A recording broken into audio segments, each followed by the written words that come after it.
Hey guys, welcome back to my channel. So some time ago I made this poll asking, is a bridge asset really necessary? And 66% of you said yes, 100% CBDCs need it. 12% of you said no, CBDCs don't need them.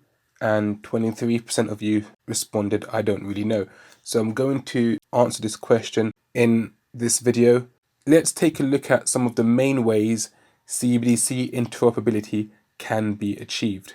And this would answer the question whether a bridge asset is necessary in order to facilitate CBDC interoperability. Because if a bridge asset is necessary always to facilitate CBDC interoperability, then the only mechanism for there to be interoperability between two CBDCs should be via a bridge asset. So what are some of the main ways CBDC interoperability can be achieved?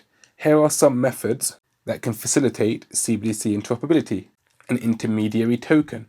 One approach is to use an intermediary token that can be exchanged between different CBDCs. An example of an intermediary token is XRP. This token acts as a bridge between the different currencies and allows for seamless transactions between two different currencies. Another example of CBDC interoperability is atomic swaps. Now, atomic swap technology allows for the exchange of one cryptocurrency for another without the need for a central intermediary. This can be used to facilitate cross-border transactions between different CBDCs, and it's commonly used within shared ledger platforms. Example, mBridge. mBridge uses the atomic swap method. They don't have a native token on mBridge itself, but they use atomic swaps to facilitate exchanges between CBDCs. And I've done a whole long video discussing mBridge and breaking it down and looking into it. And they use atomic swaps. And atomic swap is another CBDC interoperability method that does not involve using XRP, which is an intermediary token. So there you have an alternative way to facilitate CBDC interoperability that does not involve a bridge asset. So the answer to the poll is a bridge asset necessary for CBDC interoperability? No, it isn't. It's one solution, but it's not a necessity. The solution doesn't have to be a bridge asset in order to facilitate cross-border payments between CBDCs. It could be done using atomic swaps, and that could facilitate interoperability between CBDCs.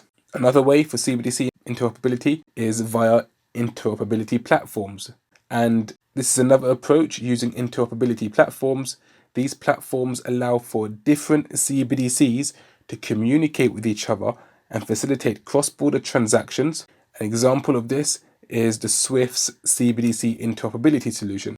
Now, the Swift CBDC interoperability solution, I've done content on this as well. And in this solution, it's similar to the hub and spoke model, where different DLT systems pass information through the hub, and the hub facilitates the moving of messages, and then settlement occurs within the domestic DLT system itself as a result of the messages that go back and forth. The messages basically instruct what needs to be done on both ledgers, and in the end it leads to settlement.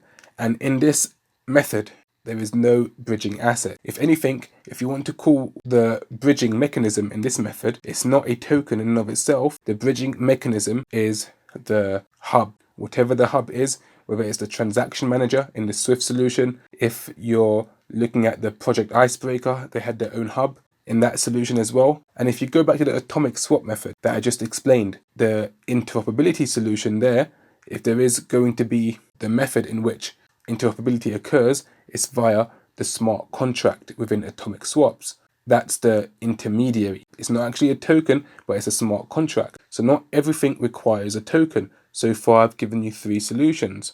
The first is a token, the second is smart contracts, atomic swaps, and the third is an interoperability platform that has a hub like the Swift's CBDC interoperability solution. Another way for there to be CBDC interoperability is via API gateways. Now, an API gateway enables different blockchain networks to communicate with each other by translating and converting data and transactions from one protocol to another. They facilitate the transfer of information and value across different systems, like the transfer of CBDC assets between different DLT systems. They can help orchestrate the movement of CBDC tokens from one network to another, ensuring proper authentication, authorization, and settlement occurs. And all of this is done as a result of what helps facilitate all this: the transfer, the translation, and the converting of data from one DLT to the other is via API gateways. And a good example of this that uses this solution in the cryptocurrency space is Overledger from Quant. So here we have 4 solutions I've given you for CBDC interoperability. Only one of the solutions is the solution that Ripple uses, and that is with XRP being an intermediary token. You have the atomic swap method, and atomic swaps are basically mostly used within DLT systems that are EVM compatible. And then we have the interoperability platforms like the Swift solution, and then we have the API gateway like the Overledger solution. So as you can see, there are various ways for CBDCs to be interoperable, and the intermediary token method is just one mechanism to solve this problem. Don't forget to like, subscribe, and hit the bell notification icon so as to not miss my next video.